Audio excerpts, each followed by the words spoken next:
오늘 우리에게 주시는 하나님의 말씀 보겠습니다. 마태복음 6장 12절 말씀입니다. 마태복음 6장 12절 말씀 한 목소리로 봉독하도록 하겠습니다. 우리가 우리에게 죄 지은 자를 사하여 준 것 같이 우리 죄를 사하여 주시옵고. 아멘. 계속해서 주기도문을 보고 있습니다. 오늘은 우리 죄를 사하여 주시옵고 라는 제목으로 말씀을 나누겠습니다. 지난주에 우리는 우리를 위한 기도 제목, 하나님의 이름과 하나님의 나라와 하나님의 뜻이 이루어지도록 우리를 도구로 사용해 달라는 그 기도 가운데, 우리를 위한 기도의 제목 가운데 첫 번째 무엇을 위해서 기도했습니까? 일용할 양식에 대해서 기도를 살펴보았습니다. 예수님께서는 우리에게 육체와 영혼의 양식을 위해서 너희들이 먼저 기도해야 된다라고 말씀하셨어요. 우리는 양식을 위한 기도를 통해서 우리의 생명이 하나님께 있음을 인정하게 되는 거예요. 우리가 살아가는 모든 순간순간이 하나님의 은혜가 아니고서는 살아갈 수 없는 존재라는 것을 깨닫는 것이 중요한 거예요. 그래서 매일매일 우리에게 부어주실 일용할 양식을 위해서, 영혼의 양식을 위해서 기도하고 말씀 가운데 나아가는 삶을 살아가야 된다라고 예수님께서 가르쳐 주셨습니다. 그래서 나의 양식이 우리의 양식이 되도록 해서 그것을 나누어 주라는 거죠. 그리고 하나님의 영광을 이 땅 가운데 드러내는 삶을 살아가야 된다라고 말씀을 나누었습니다. 오늘 말씀을 통해서는 예수님께서 죄에 대한 기도를 가르쳐 주고 계십니다. 그런데 우리가 일반적으로 알고 있는 죄, 그리고 오늘 주기도문에서 나오는 이 죄의 의미가 근본적으로는 같지만 표면적으로는 차이가 있어요. 그래서 오늘 본문이 말하는 죄가 무엇인지를 먼저 살펴본 후에 죄 사함에 대해서, 용서에 대해서 한번 살펴보고자 합니다. 죄란 무엇인가? 죄는 마땅히 해야 할 의무를 다하지 않아서 생기는 빚과 같은 것이라고 말씀하고 계십니다. 우리가 죄라고 하는 단어를 성경에서 쓸 때 일반적으로 관역을 벗어나다라는 의미의 뜻을 가진 하마르티아라는 단어를 쓰고 있습니다. 하나님 법에서 벗어난 모든 행위를 죄라고 이야기하거든요. 말씀하는데요. 그런데 오늘 본문의 말씀 속에서 죄는 예수님께서 다른 단어를 쓰셨어요. 오페일레마타라는 단어를 쓰셨어요. 오페일레마타. 한번 찾아보십시오. 그 단어를 쓰셨는데 그 뜻은 뭐냐? 빚, 부채라는 뜻을 가지고 있습니다. 더 나아가서 어떤 의미를 가지느냐?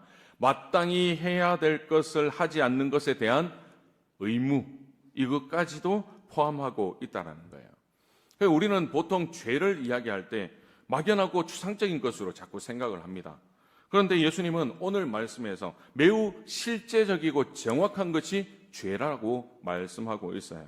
예수님은 마땅히 갚아야 할 그것을 갚지 않고 의무를 저버리고 있는 그 빚처럼 죄는 매우 실제적이라고 말씀하십니다. 그리고 이 죄는 없어지는 것이 아니라 해결될 때까지 빚이 그대로 남아 있다라고 말씀하고 있어요. 두 번째 죄는 뭐라고 말씀하시느냐?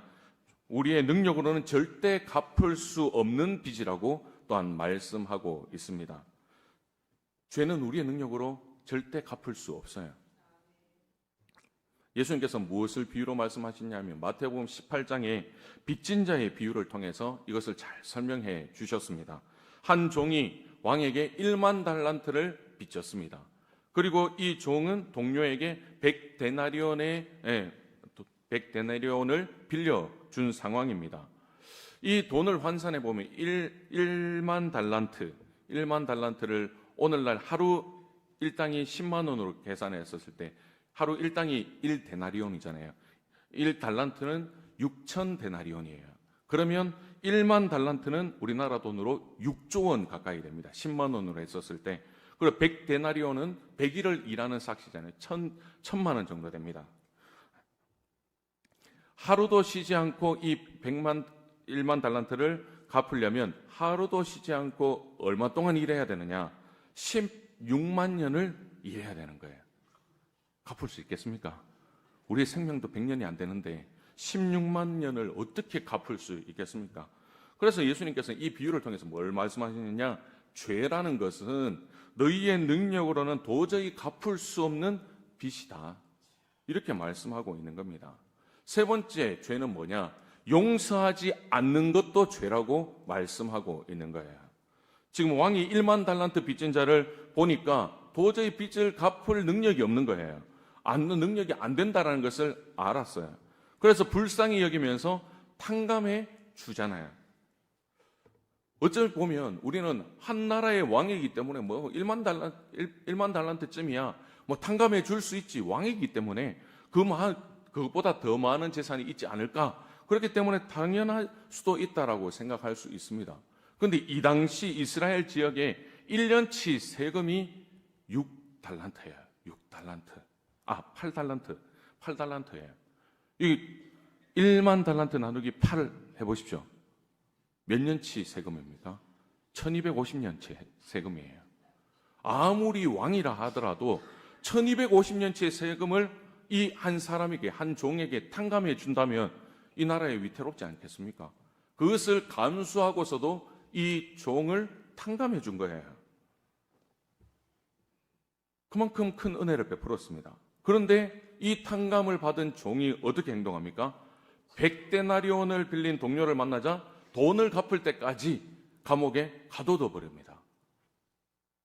이 이야기를 들어 왕은 어떻게 할까요? 여러분이 왕이라면 이 종을 어떻게 하겠습니까? 네? 발톱, 손톱 하나씩 다 뽑아야 됩니까? 네.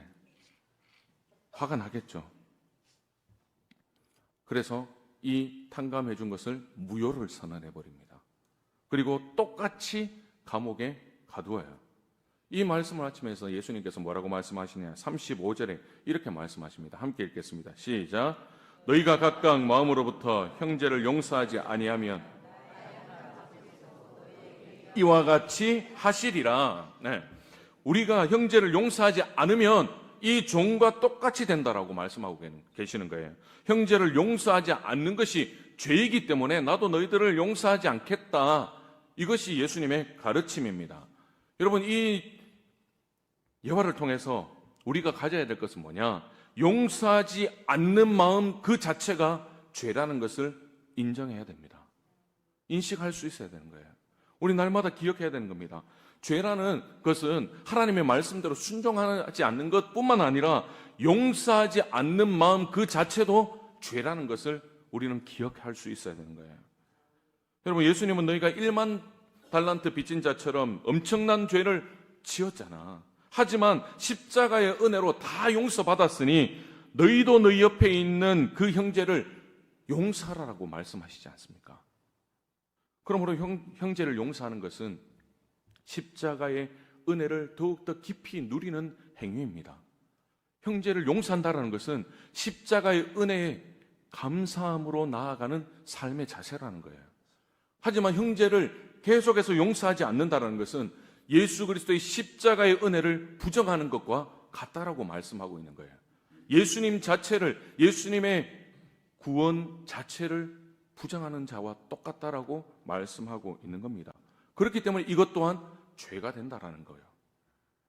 그런데 빚진 자의 비유, 그리고 오늘 가르쳐 주신 우리가 우리에게 죄 지은 자를 사하여 준 것 같이 우리 죄를 사하여 주시옵고라는 구절 속에서 우리는 오해를 할 수 있는 요소가 하나 있습니다. 그렇다면 누군가를 용서해 준 행위의 대가가 오히려 용서함을 받지 않을까?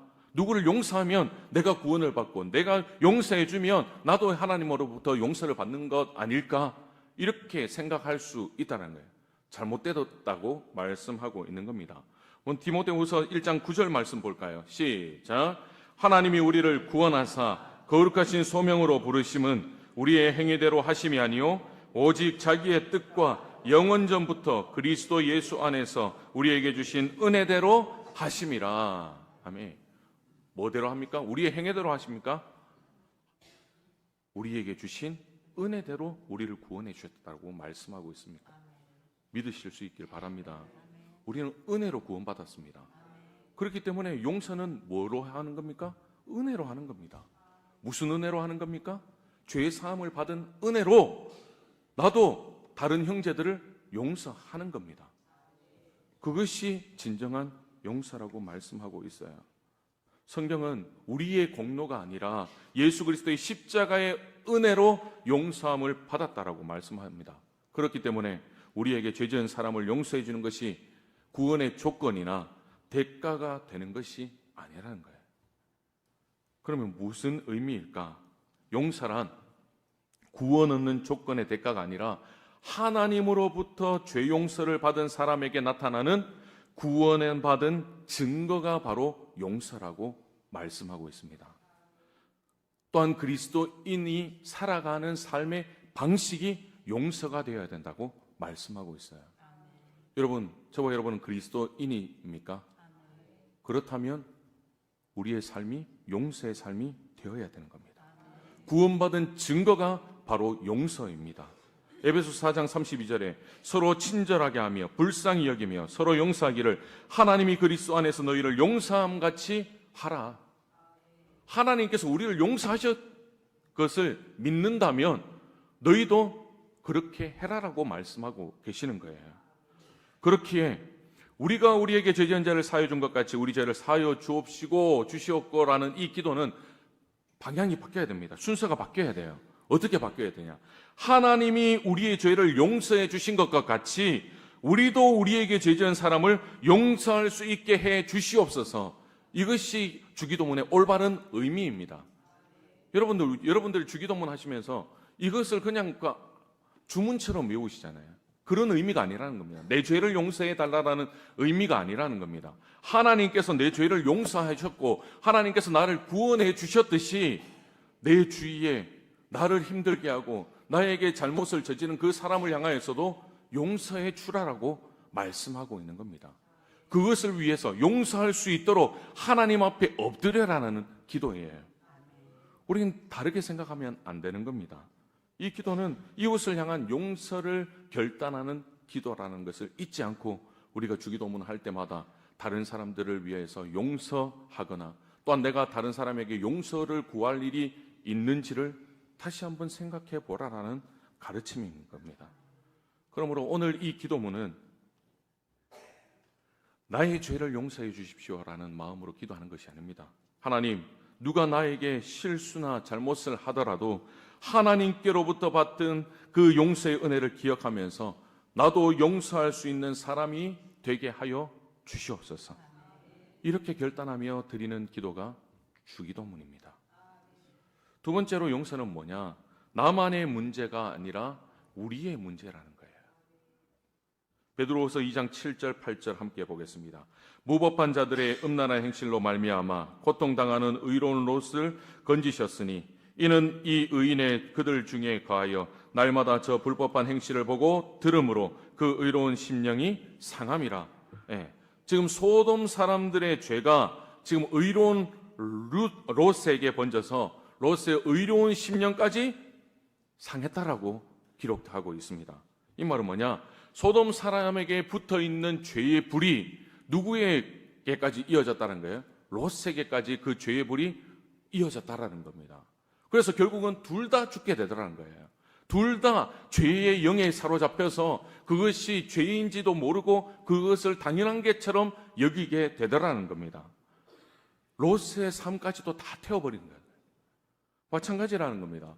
내가 속해 있는 공동체의 죄를 방관하면 결국 나의 죄로 번진다라는 것을 우리에게 말씀하고 있는 거예요.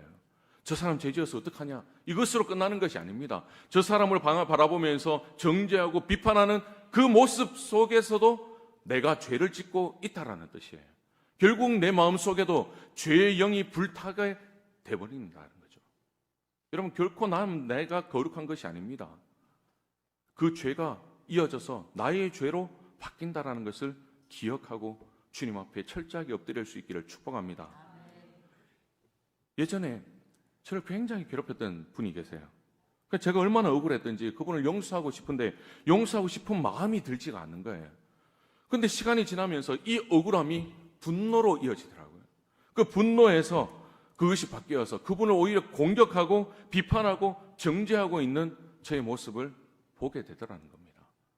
여러분, 작은 것이라고 생각했지만 그것이 작은 것이 아니더라고요. 저 자신까지 죽이는 결과를 낳게 되더라는 겁니다. 결국에는 저까지 죄를 짓게 만들어 버리더라고요. 여러분, 죄라는 것은 그렇습니다. 우리 가정에서 배우자를 용서하지 못하면 가정이 다 죄에 불타버립니다. 내가 부모나 자녀를 용서하지 않으면 가정이 다 죄의 불에 타버립니다. 교회에서도 마찬가지예요. 내 마음에 들지 않는 사람이나 나를 힘들게 하는 사람 분명히 있습니다. 하지만 내 마음에 들지 않는다라고, 그리고 나를 힘들게 한다고 그 사람을 용서하지 않는다면 그 사람도 죄의 불에 탈 뿐만 아니라 나 자신도 죄의 불에 허덕일 수밖에 없는 겁니다. 결국 교회 전체가 죄로 불타버리게 되는 겁니다. 나만 무너지는 것이 아니라 교회의 공동체가 무너져 버린다라는 겁니다. 그만큼 죄가 무서운 거예요. 일터에서도 마찬가지죠. 여러분, 용서가 당장은 나만의 문제 같죠? 아니에요. 시간이 흐르면 우리 모두의 문제가 되어져서 우리 모두를 죽이게 만드는 것이 죄라는 겁니다. 그래서 반드시 용서가 필요한 겁니다. 그럼 우리 예수님께서 가르쳐 주신 이 기도를 내가 용서하지 않으면 그 사람도 불이 타고 나도 불타고 나의 가정과 나의 교회와 나의 일터도 불이 탄다. 이런 하나님의 경고로 받아들이면서 지금까지 용서하지 못하고 있는 그 사람을 향해서 내가 먼저 용서하겠노라라고 이 시간 결단할 수 있는 시간 될 수 있기를 주님의 이름으로 축원합니다. 그곳이 천국입니다, 여러분. 천국은 죄가 없다라고 이야기하죠. 왜 죄가 없을까요? 용서가 이루어지는 곳이기 때문입니다. 모든 것을 받아들이고 모든 것을 이해하고 모든 것을 화목하게 만드는 곳이 천국이라는 거예요. 그 하나님의 나라를 이 땅 가운데서 이루라고 말씀하고 계시지 않습니까? 우리가 그 하나님의 이루심 가운데 도구로 쓰임 받기 위해서는 우리의 일용할 양식을, 우리의 영혼의 양식을 위해서 간구할 뿐만 아니라 나의 신앙을 가로막고 있는 사람, 또한 내가 또 다른 사람의 신앙을 가로막고 있는 부분들을 해결해야지만 하나님의 나라가 이 땅 가운데 이루어진다라는 겁니다. 그 하나님의 음성을 들을 수 있기를 축복합니다. 세 번째로 용서는 뭐냐? 삶의 주도권을 되찾는 것이에요. 용서하는 것은 궁극적으로 나 자신을 위한 거지 않습니까? 잠언 19장 11절 하반절에 허물을 용서하는 것이 자기의 영광이다, 이렇게 말씀합니다. 이처럼 내가 누군가를 용서할 때 그 용서가 나의 영광이 되어진다라는 말씀이에요. 미국의 스탠퍼드 대학교 프레드 러스킨 박사님께서 책을 쓰셨는데 용서라는 책이 있습니다. 이 책에서 뭐를 이야기하느냐면 우리가 다른 사람을 용서하지 않고 마음속으로 증오하거나 분노가 있으면 어떤 감정이 있는지를 이야기하는데 그 사람에게 우리의 감정을 지배할 권한을 주어버리는 것과 같기 때문에 사실상 그 사람의 노예가 되어버린다. 그런 것 같지 않습니까? 그 사람은 뭐 실수를 하더라도 아무렇지도 않은데 나만 그 사람을 향해서 막 증오하고 있고 분노하고 있고 저 사람을 계속 헐뜯고 있는 거예요. 나도 모르게. 누구한테 내 감정을 지금 뺏기고 있는 겁니까? 그 사람에게 내 주도권을 뺏기고 있는 거예요. 내 생각 모든 자체가 그 사람을 향해서 있는 거예요. 그 사람이 주인이 되어져서 내 마음을 자꾸 좌지우지하는 겁니다. 그렇게 해서는 안 된다라고 경고하고 있습니다. 그 이후에 용서란 무엇인가를 이렇게 정의하는데요. 용서란 이미 일어난 나쁜 일이 비록 나의 과거를 망가뜨렸을지언정 오늘과 미래는 결코 파괴할 수 없다는 힘찬 자기 선언이다. 용서라는 그것입니다. 나를 위한 겁니다. 용서는 다른 사람을 용서하는 것도 있지만 내가 살아야 되잖아요. 내가 행복해지려면 그 사람을 용서해야 되고 마음을 풀어야지만 내가 자유할 수 있다는 겁니다. 내 인생의 주도를 내가 할 수 있는 거예요. 여러분, 우리가 용서하지 못하면 우리의 감정을 지배하는 권한을 상대방에게 넘겨주는 것입니다. 빼앗기는 거예요. 그러나 용서를 하게 되면 빼앗겨버린 삶의 주도권을 다시 되찾는 겁니다. 그리고 그렇게 되찾을 때 우리의 인생이 평안을 이루고 화평을 이루고 행복한 삶을 살아갈 수 있게 되더라는 거죠. 그것이 하나님 나라에서 이루어지는 우리의 모습이라고 말씀합니다. 여러분, 용서할 때 최대의 수혜자는 누구일까요? 바로 나예요. 나 자신이에요. 그리고 용서하지 않을 때 최대의 피해자는 누굴까요? 바로 나 자신이라는 겁니다. 용서를 해도 용서를 하지 않아도 내가 수혜자를 경험하고 피해자를 경험한다는 겁니다. 잊지 마시기 바랍니다.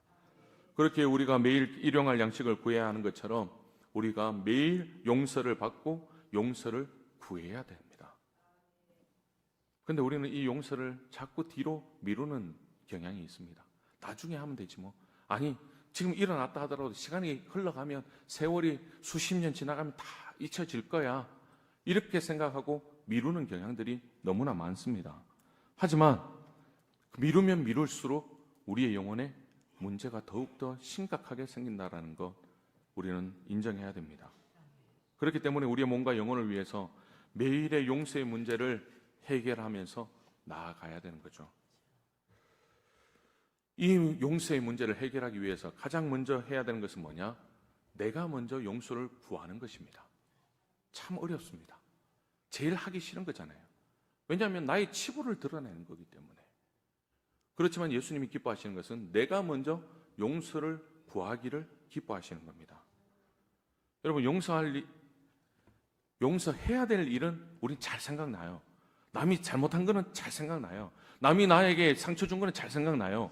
하지만 내가 다른 사람에게 상처를 주고 마음 아프게 한 것은 당연하다고 생각하고 아무렇지도 않게 생각할 때가 너무나 많다라는 겁니다. 여러분 생각나지 않을 때 어떻게 해야 될까요? 하나님 앞에 기도해야 됩니다. 생각나지 않을 때는 하나님 앞에 나아가서 기도해야 됩니다. 기도할 때 하나님께서 생각나게 해 주십니다. 없으면 더 좋지만 하나님께서 그 마음의 죄악들을 생각나게 해 주시는 거예요. 예수님께서 마태복음 5장 22절에 나는 너희에게 이르노니 형제에게 노하는 자마다 심판을 받게 되고 형제를 대하여 라가라 하는 자는 공회에 잡혀가게 되고 미련한 놈이라 하는 자는 지옥불에 들어가게 되리라. 이렇게 말씀하셨습니다. 노하다라는 게 뭡니까? 우리 늘 하고 있어요. 정당한 사유 없이 자신의 감정이나 이기적인 욕망 이것을 표출하는 분노, 화를 뜻합니다. 욱하는 것. 이것이 바로 노하다라는 의미예요. 라가는 뭡니까? 바보, 멍청이, 사악한 사람 이런 것을 이 다른 사람의 인격을 모독하는 말들이에요. 라가라는 것은 미련한 놈이라는 것은 어떤 의미를 가지냐면 말하지 않는 자, 우매한 자라는 뜻이 있는데요. 이것을 종교적으로 생각하면 하나님을 부정하는 자로 사용되어졌습니다.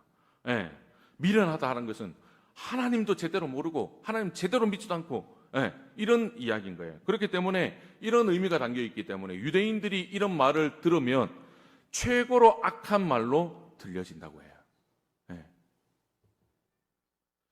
여러분 이처럼 우리는 일상생활에서 화를 내거나 모독했던 말에 대해서는 쉽게 잊어버리고 맙니다. 그리고 지나가 버려요. 심지어 어떤 사람은 이렇게 말씀하시죠. 나는 화는 잘 내기는 하는데 뒤끝이 없어. 제일 심각한 사람입니다. 뒤끝이 없다. 일단 화를 냈으면 화를 당한 사람이 있겠죠. 그 사람의 마음은 어떻겠습니까? 이미 상대방은 다 상처를 받았는데 난 뒤끝이 없다. 쿨한 사람처럼 마치 그렇게 이야기해버리면 너무 무책임한 사람 아닙니까? 이미 모독을 당한 사람은 이미 마음에 상처를 입을 대로 다 입은 거예요. 그래서 예수님께서는 이 말씀을 통해서 영혼에 상처를 준 화를 낸 사람, 인격적으로 모독한 사람, 종교적으로 모독한 사람은 심판을 받고 지옥불에 들어가게 될 것이다. 분명하게 말씀하셨습니다. 그러므로 우리는 어떻게 해야 됩니까? 우리가 상처를 준 사람에게 용서를 반드시 구해야 됩니다, 여러분. 그래야지만 해결이 되는 거예요. 제가 서두에 말씀드렸잖아요. 죄는 사라지지 않는다고요.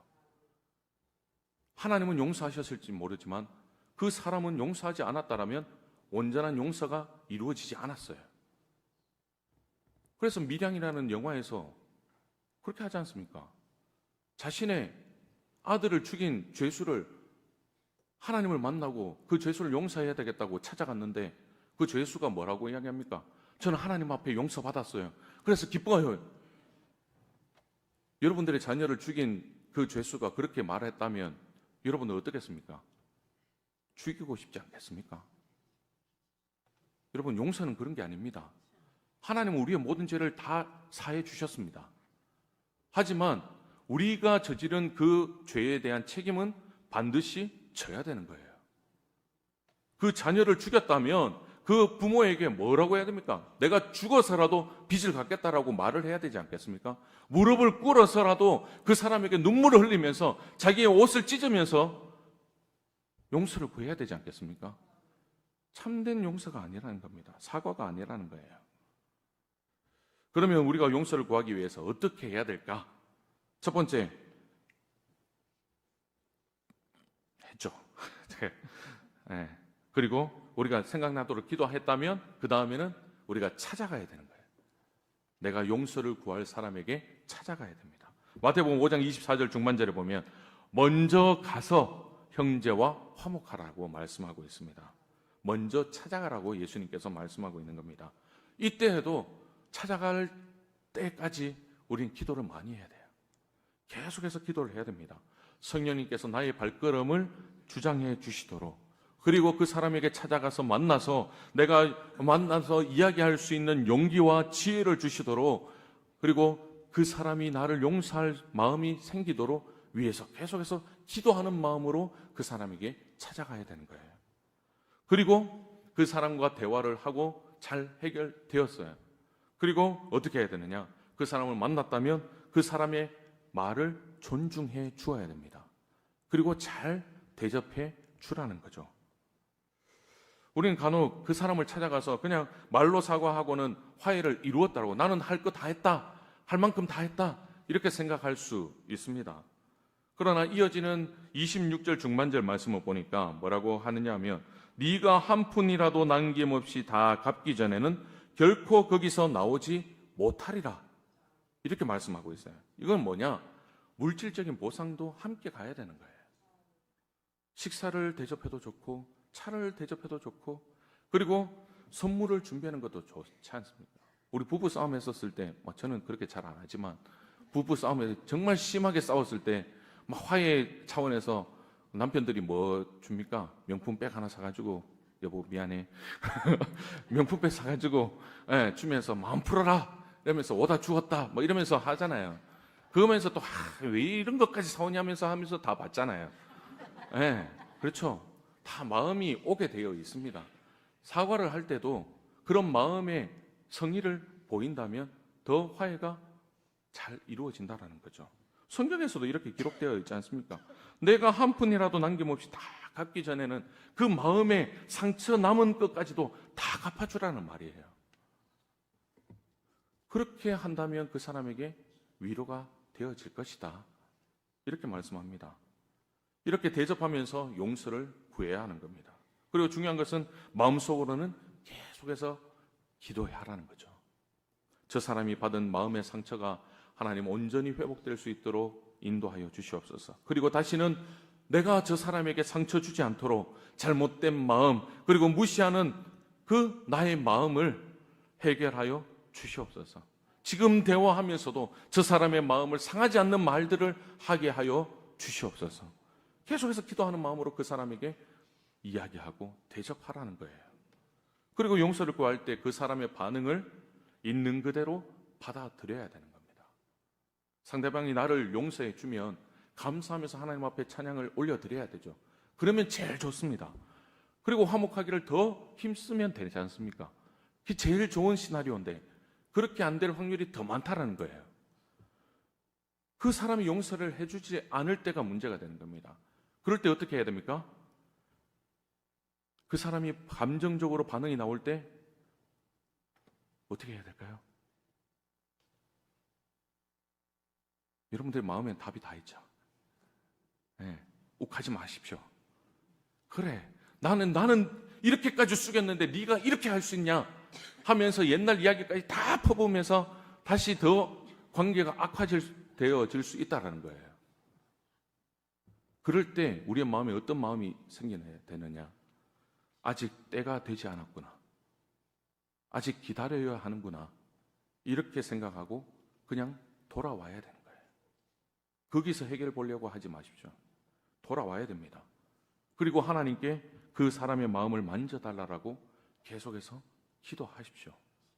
인내 가운데 그 사람을 용서해 줄 때까지 우리는 용서를 구할 수 있어야 되는 겁니다. 주님은 그렇게까지 용서를 구하라고 말씀하고 있어요.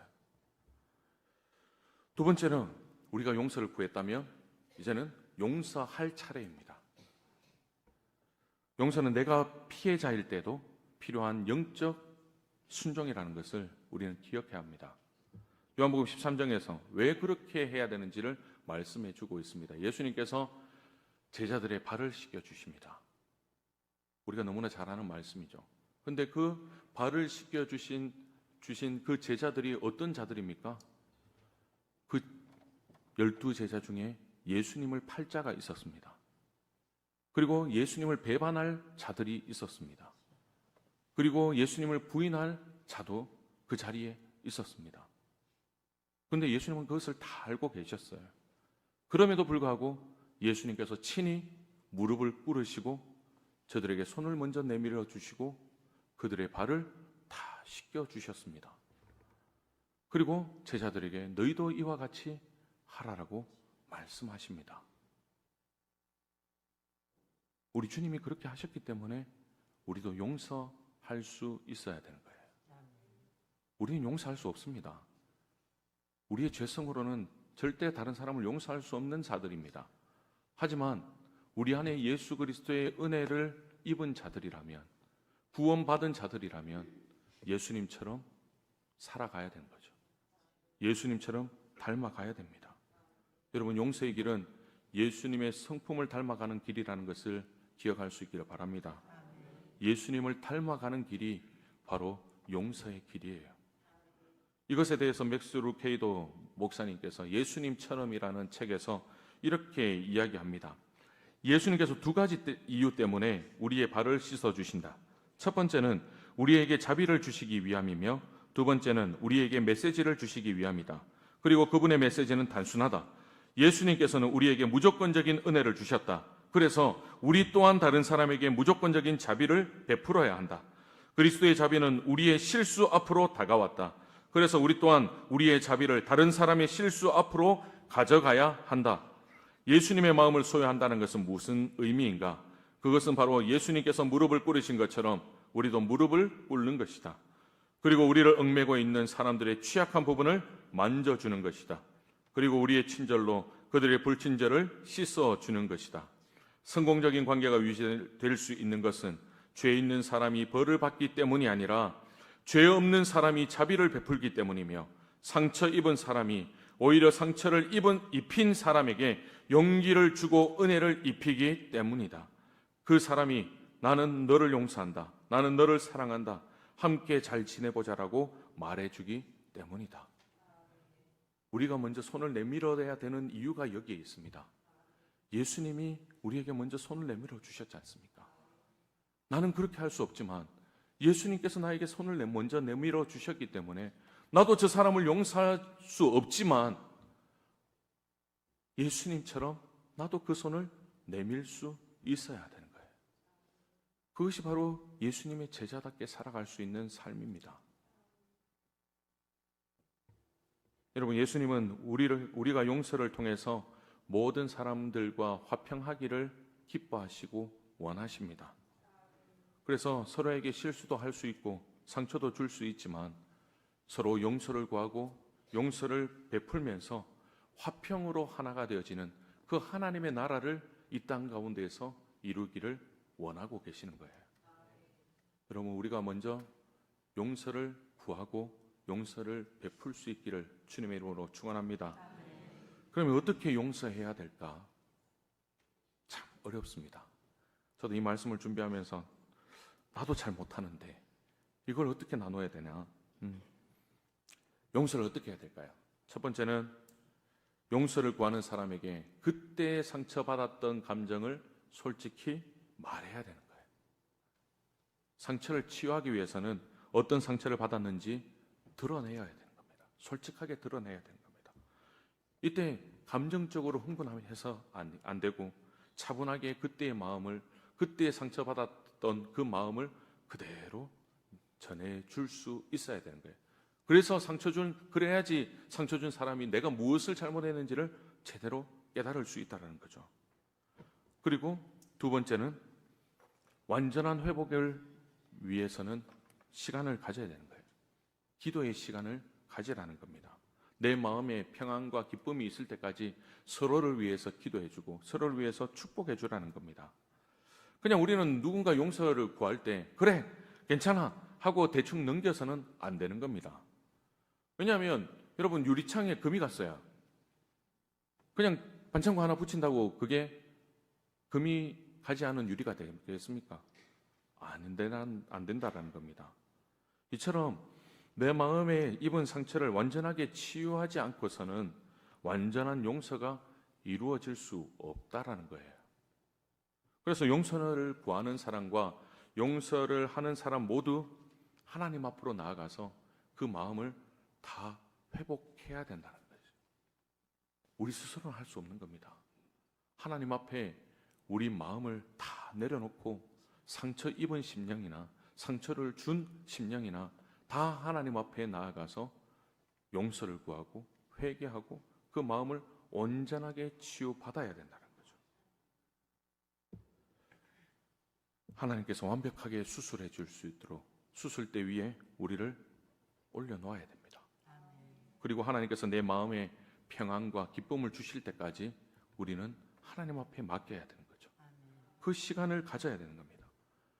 바로 용서가 안 돼요. 여러분 됩니까? 안 됩니다. 세 번째는 용서를 이루었다면 그 사람과 화목한 시간을 가져야 됩니다. 마음뿐만 아니라 행동까지 용서한다라는 그 마음이 드러나야 한다는 거죠. 그것은 그 사람과 함께 교제하고 화목하게 지내는 것입니다. 아까도 그 방법을 말씀을 드렸습니다. 여러분 이처럼 완전한 용서는 관계에서 화목이 드러나는 겁니다. 관계에서 화목이 일어나야지만 완전한 용서가 일어나는 거예요. 용서했다고 말만 해서 그래 용서받았다 이것이 아니에요. 여전히 그 마음 가운데 또 그 말들을 했었을 때는 그 상처가 그대로 남아 있습니다. 그리고 더 깊이 파여질 수 있다는 겁니다. 그래서 완전한 용서는 관계에서 화목까지 이루는 데 있다는 것 우리 늘 기억하면서 용서를 하는 나와 용서를 구하는 그 사람이 화목하게 될 수 있도록 그리고 그 관계가 하나님의 나라를 이루어 나갈 수 있도록 우리는 힘써야 하는 것입니다. 사랑하는 성도 여러분, 오늘 가르쳐 주신 기도 하나님이 우리의 죄를 용서해 주신 것 같이 우리도 우리에게 죄를 지은 사람을 용서할 수 있게 해달라는 그 기도를 할 수 있기를 축복합니다. 그래서 내가 용서를 구하고 그리고 나도 용서를 하겠다라는 그 순종과 결단의 삶을 살아감으로써 저와 여러분의 삶이 하나님의 나라와 하나님의 이름과 하나님의 뜻을 이루어낼 수 있는 귀한 도구로 쓰임받을 수 있는 우리 모두가 될 수 있기를 주님의 이름으로 축원합니다.